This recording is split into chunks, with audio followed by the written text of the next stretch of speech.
So welcome back to Sathorn, a district with so much to see and do that I had to split the video into two parts, and that is something I've never done before, so it goes to show just how interesting this area really is. So for this video we're going to continue where we left off at the end of part one, and that is right here in Chong Nonsi, and then we're going to head down the second part of Sathorn Road all the way to the river. So welcome to Secrets of Sathorn Part 2.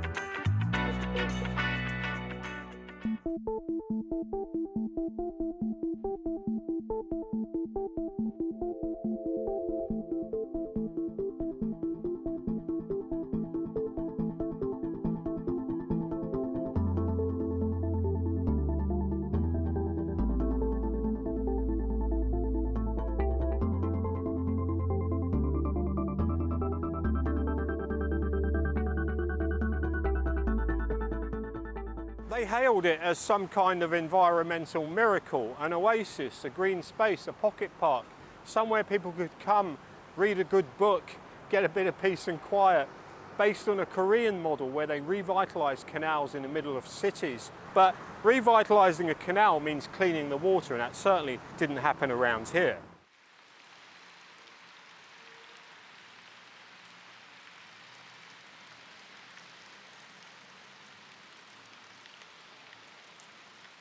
Well, it's a lot smaller than I thought it was going to be, but it still looks great. It doesn't look like it was knocked up in 5 minutes, which is what some people in the press said last week.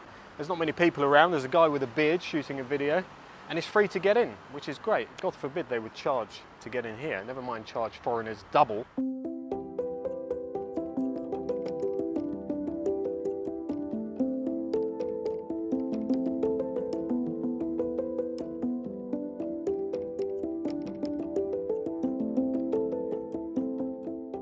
It opened to great media fanfare, and for a while it was successful. You had jazz bands, orchestras, light shows, water displays, smoke machines.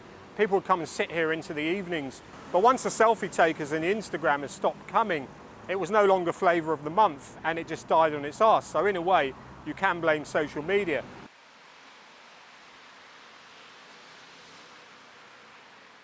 I've just seen there's another Chong Nonsi Canal Park over on the other side of the SkyTrain station. That's in a bit of a quieter spot. There is a running area, and I'm pretty sure like this place is going to open to great media fanfare. You'll get all the selfie takers, the Instagrammers, the YouTubers, but once the maintenance budgets get siphoned off and it falls into disrepair, it probably end up just like this place.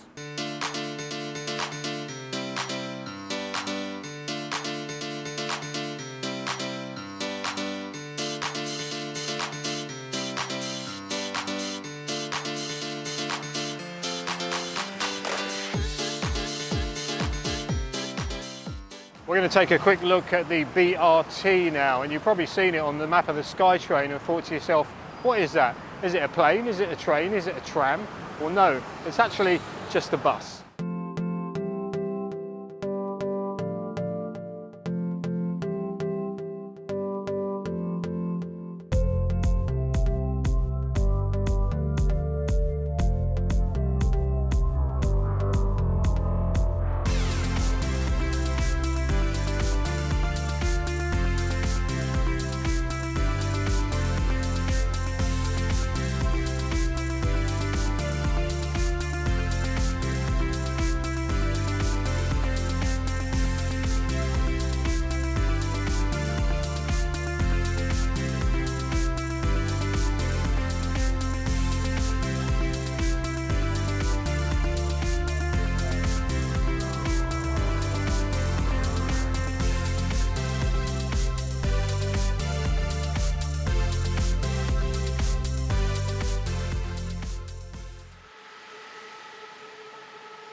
Well, there's no denying the Bangkok City Tower is one of the more attractive buildings here in Chong Nonsi. But I was doing a bit of research recently and I found a picture of the old house that used to sit on the site of the Bangkok City Tower at 179 Sathorn Road.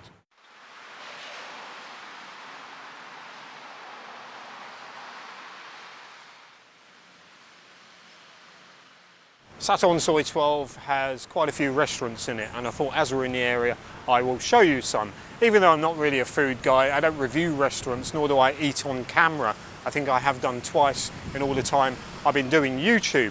So I'm going to show you 9 restaurants down here. There's also an Irish pub called Paddy Riley's, which is probably the only place I would go in Sathorn Soi 12. And if you don't want to eat at a fancy restaurant, there's always an Isan street food stall at the other end of the street.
In my quest to find some of these old houses around this area, I found a side street on one side of the Bangkok Bible Seminary, and I took a walk. It's a dead end, but on the right hand side I found a couple of typical 1970s modernist architecture houses about to be demolished, and the gates were wide open, so I had to go in there and take a look around.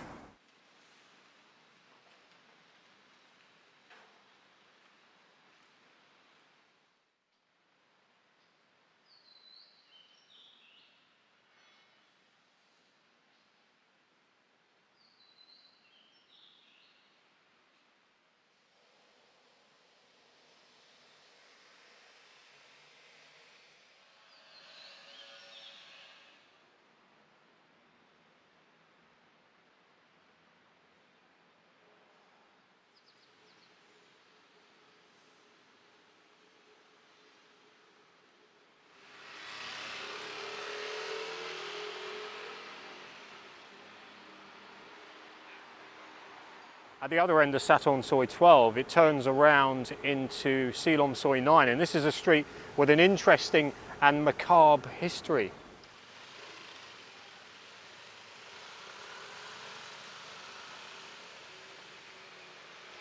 Silom Soi 9 was once called the Alley of the Graves. There was lots of cemeteries around here, including the land where they built the King Power Mahanakhon Tower. That was an old Christian cemetery, and the land had been bought many years before by developers, and there was a slum community occupying that land until it was cleared in 2009.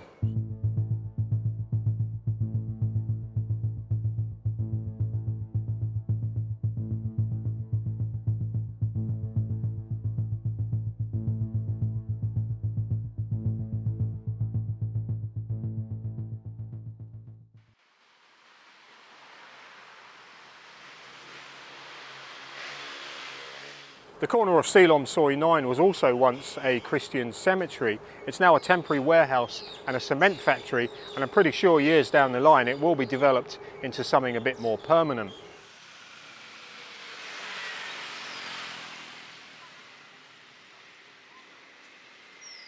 There used to be 13 different cemeteries of various religions around here. There's only 6 remaining now, none of which are open to the public.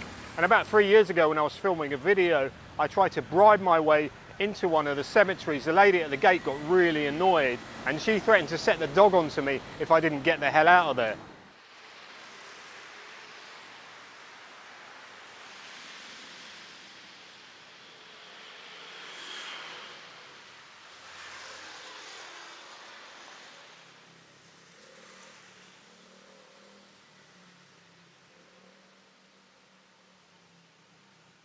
When I was doing my research, I found a lot of conflicting information on various websites and discussion forums about these graveyards.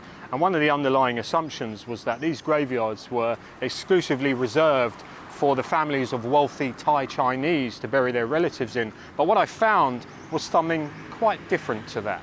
A couple of the graveyards on Silom Road have the bodies of Chinese labourers and criminals who had settled in the area and were associated with the many ports along the river around Charoen Krung Road. Most of these were buried in cheaper burial plots where the conditions of the land didn't meet the ideal criteria demanded for a peaceful afterlife.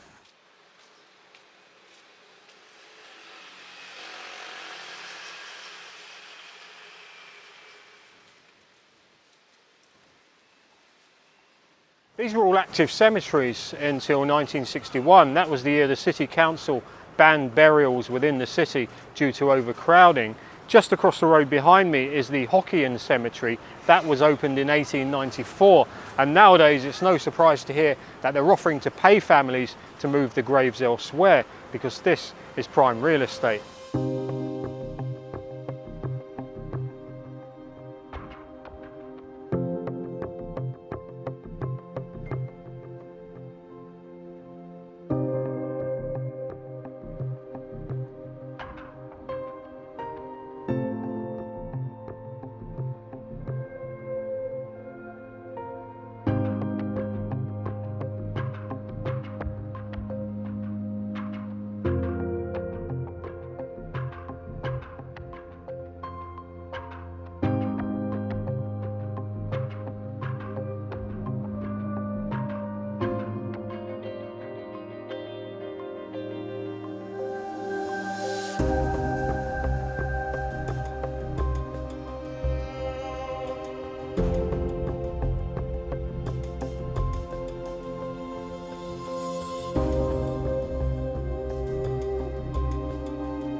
None of these cemeteries are open to the public anymore, and no doubt more of the land will get sold off to businesses and developers, an act that some people may say is ruthless or immoral. I personally couldn't live anywhere if I knew it had been built on an old graveyard, but then again it helps with saving face, doesn't it? Because if that business or that development fails due to bad management or incompetence, they can just blame the land that it was built on, and that would be seen as acceptable and believable.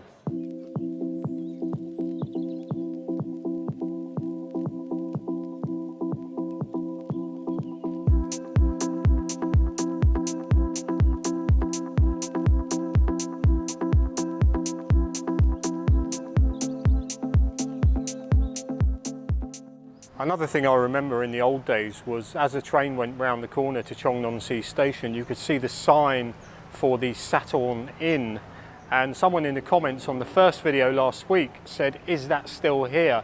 And I've just found it down an alleyway. It's now a hotel called the White Room.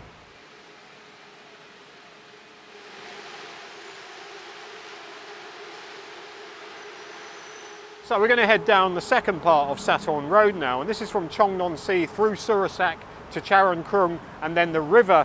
And on the right hand side as you walk down, you'll see a big house that you simply cannot miss, and over the years it's been known as Ban Sathorn, Sathorn Mansion, the Russian Embassy. Now it's known as the House on Sathorn, and if you can afford to stay at the W Hotel, then the chances are you've had dinner here.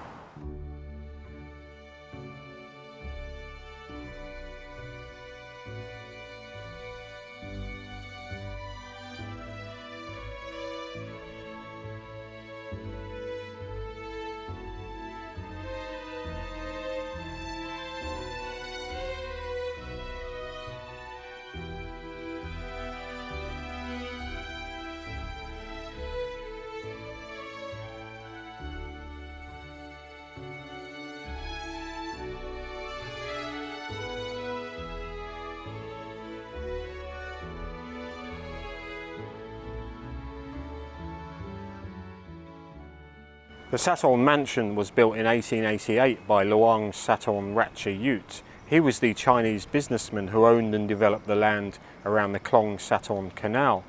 The mansion was a gift to his son-in-law, who subsequently went bankrupt, and ownership of the mansion went back to the Crown Property Bureau in 1916. King Rama VI gifted the mansion to Prince Chao Phraya River, and in 1924 it became the site of the Hotel Royal, which then became the Thailand Hotel, which closed at the start of World War II.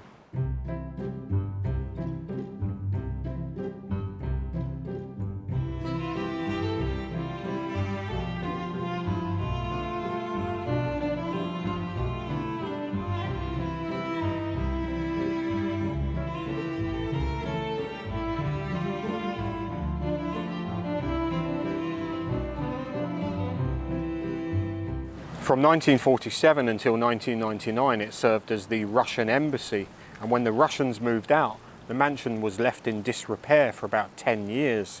It underwent extensive renovations and reopened in July 2015 as a restaurant and entertainment venue called the House on Sathorn.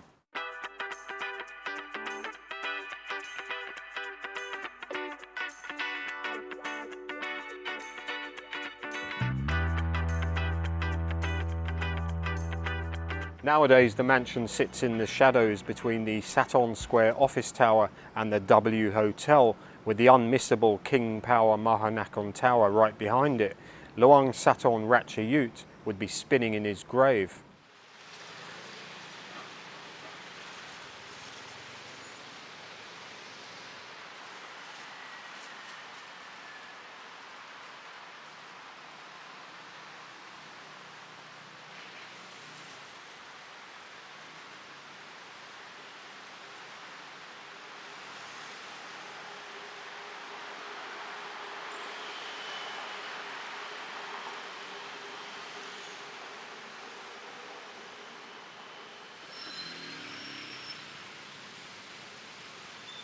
Until about a year ago, one building you couldn't miss here on Sathorn Road was the Robot building, and ever since it was built in 1986, the eyes at the top of the tower have been watching over Sathorn. It's currently under refurbishment, and United Overseas Bank, UOB, have promised it will reopen as something a bit more environmentally friendly, but not everyone is quite convinced by that.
So we're going to take a detour down Saw 11 to a place that you wouldn't want to be seen dead in. Or maybe you would.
Wat Don Cemetery, apparently the most haunted place in Thailand, and while digging around doing research I did find a few urban legends and stories, and taxi drivers apparently won't come within 100 metres of this place after dark. One taxi driver said he was driving past here 2 o'clock in the morning and he felt a presence behind him in the passenger seat, even though he didn't have any passengers, and he was frozen with fear. But when he finally plucked up the courage to look in the rear view mirror, there was no one there, and there were screams, crying, howling heard at night, hooded figures seen walking around, a gale force wind blowing within the cemetery even though the weather was quite still outside the cemetery.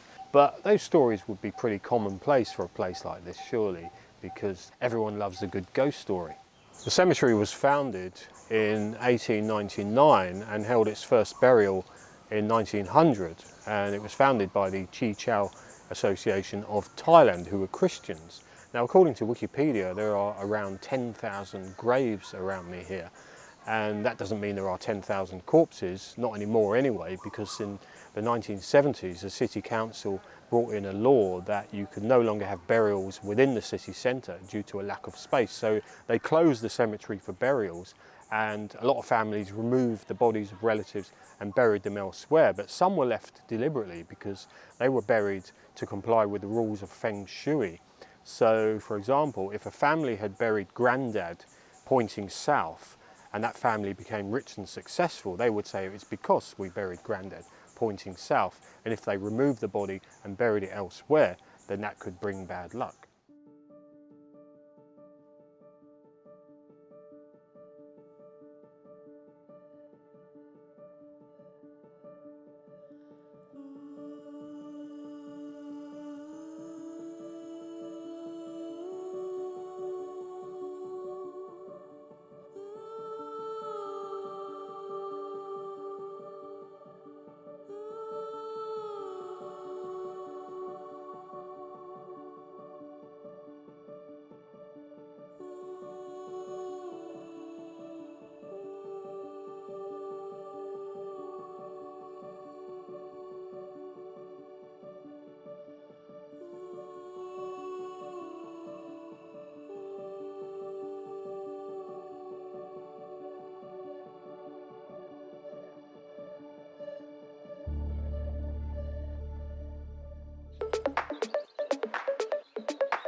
I'm in the middle of Sathorn Road, and if this was 100 years ago, I would actually be chest high in canal water, but I'm not. It's actually rush hour, and South Sathorn Road is backed up with traffic more than North Sathorn Road, which kind of stands to reason because at this time of day, more people are leaving the city. I'm between St. Louis and Surisak SkyTrain stations, and just to correct myself, it should be St. Louis and not St. Louis. I should know better. One of my favourite songs is Route 66, the Depeche Mode version. Anyway, between these two SkyTrain stations, there are quite a few interesting buildings I want to tell you about.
One thing I've learned coming here over the last couple of weeks or so is that Sathorn-Silom intersection is an unavoidable wall of constant traffic noise, and it's where Sathorn Road meets Surusak Road and Charoen Road.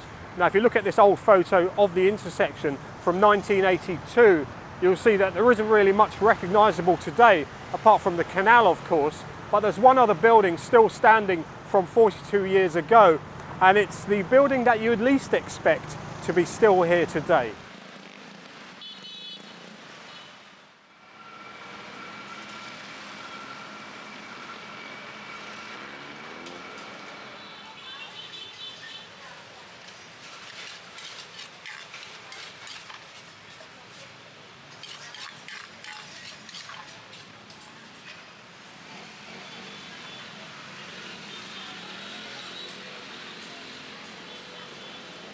So we're going to do a bit of a detour down Charoen Road, and I want to cut through a couple of interesting looking neighbourhoods. Plus I want to find the canal with no name, and I want to find out why it has no name.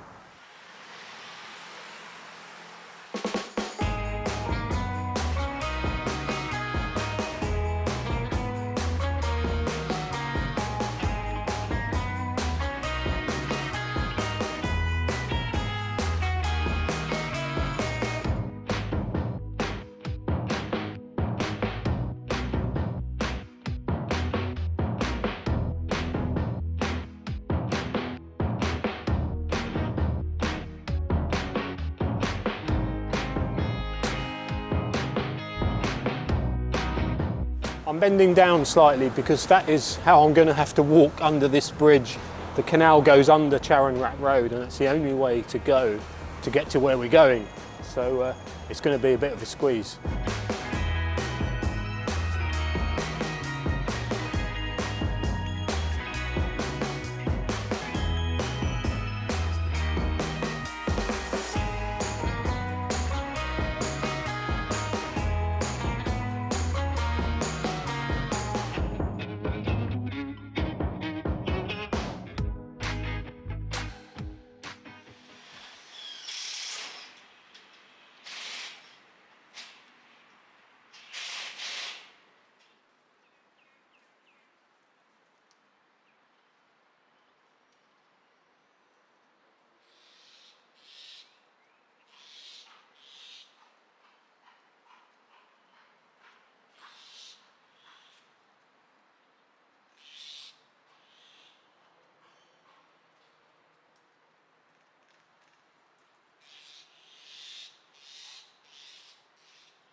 So I've walked up and down this canal a few times, and I've always asked different locals what the name of it is, and they've always just said it doesn't have a name. And I always wondered why, so I did a bit of digging, and there's a couple of Facebook groups, Thai groups, about historic stuff, and I saw a post where someone posted loads of pictures of all the art along here, and someone said, yeah, it's a canal that doesn't have a name, and there's a reason for that. And the story is a little bit sketchy, but apparently 100 years ago there was a big mansion somewhere around here, and the garden of that mansion had this canal at the bottom of it, and the mansion belonged to a prominent sort of influential guy who owned several plots of land along Sathorn Road, and his daughter used to play in the canal, and so they named the canal after her. I don't know what the name was, but one day unfortunately she drowned in the canal, and the name was revoked, taken back, and it was never renamed. And the supernatural bit of the story is that apparently a little girl in a white dress runs up and down this canal at night, laughing and playing. And if I'd have known that part of the story before I'd come here several times at night filming, then obviously I wouldn't have filmed anything. But the story is dodgy, to say the least.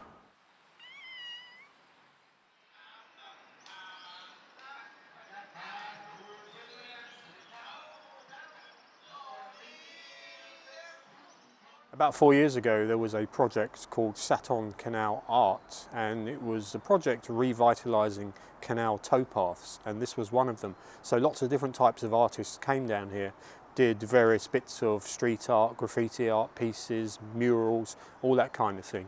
And that was around about the time I first ever came here, and I took loads of photos of all that art.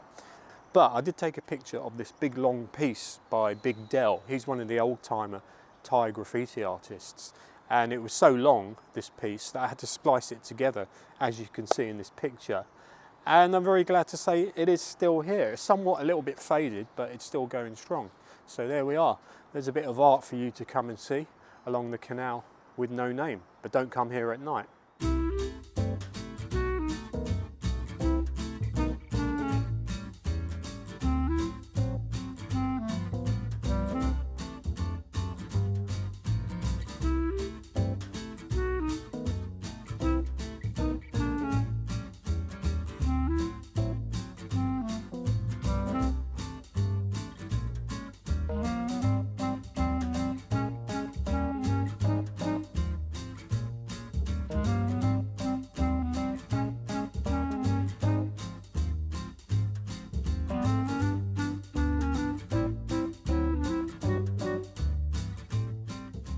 I know a shortcut back to Sathorn Road from here, but there's an alleyway which has a gate, and sometimes the gate is locked. But if it's open, which I think it might be, then it could be quite an interesting walk, as you'll see.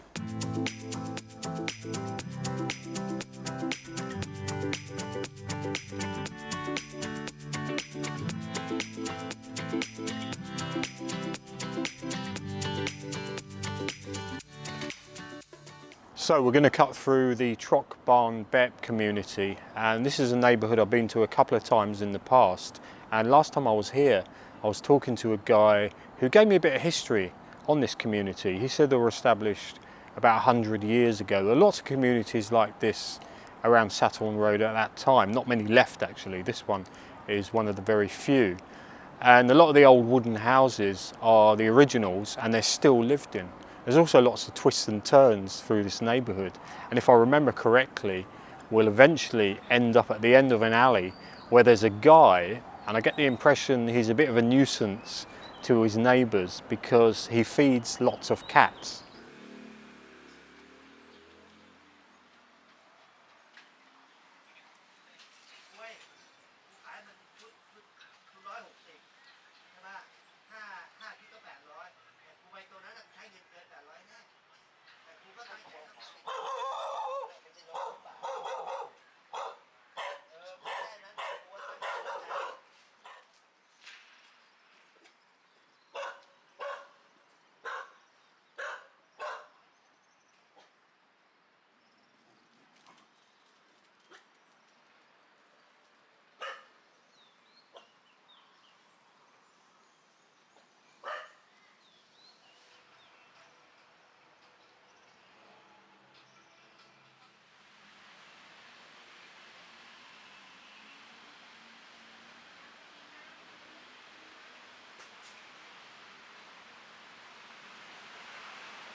Sathorn Church is very unique. It offers services only in Cantonese or in bilingual English and Thai.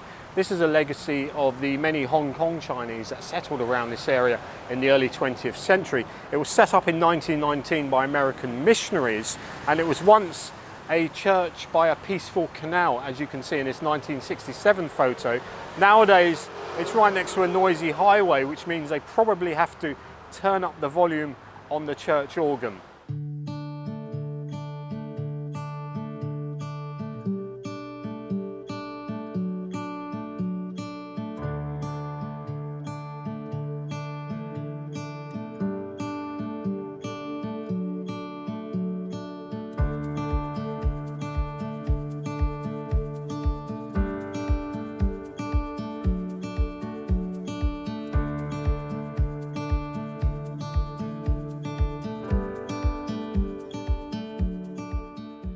So this is the end of Sathorn Road here at the intersection with Charoen Krung Road, and on one side you've got the end of South Sathorn Road, and the other side you've got the beginning of North Sathorn Road. In the middle of that, over the canal, is the Charoen 53 bridge. This is a historic bridge that has heritage status given by the Fine Arts Department. It was once part of a much bigger bridge over a canal in Chinatown. That canal was filled in and the bridge was moved here.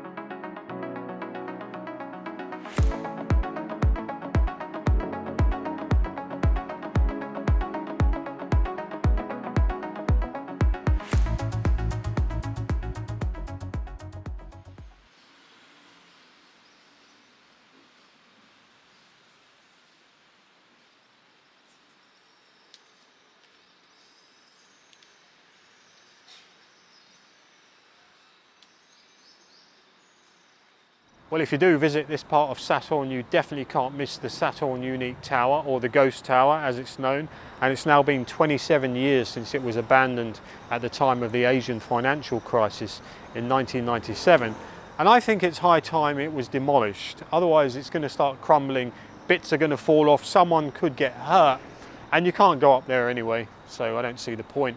Maybe the owners are holding out hope that it could somehow be saved, but I don't think so.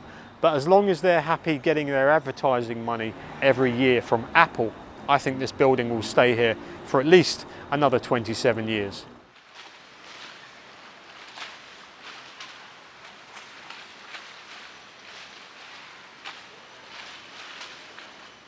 And here we are, this is where the Krung Sathorn Canal stutters to a smelly conclusion as it flows into the Chao Phraya River right here underneath Sapan Taksin BTS station, and of course Taksin Bridge, which goes over the river into Thonburi. And it's a shame really, a bit of a sad end to a canal that was once the centrepiece of a road that had some of the most expensive land and property in Thailand. But it goes to show, doesn't it, times move on and things change.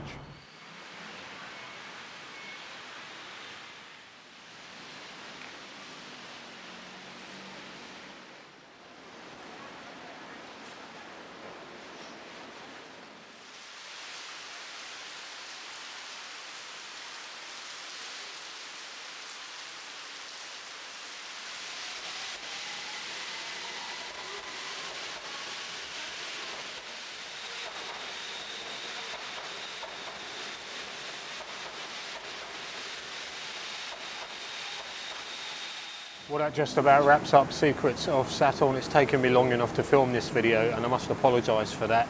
But for the first time filming this, I've just been caught in the rain, so it's a good time to wrap it up.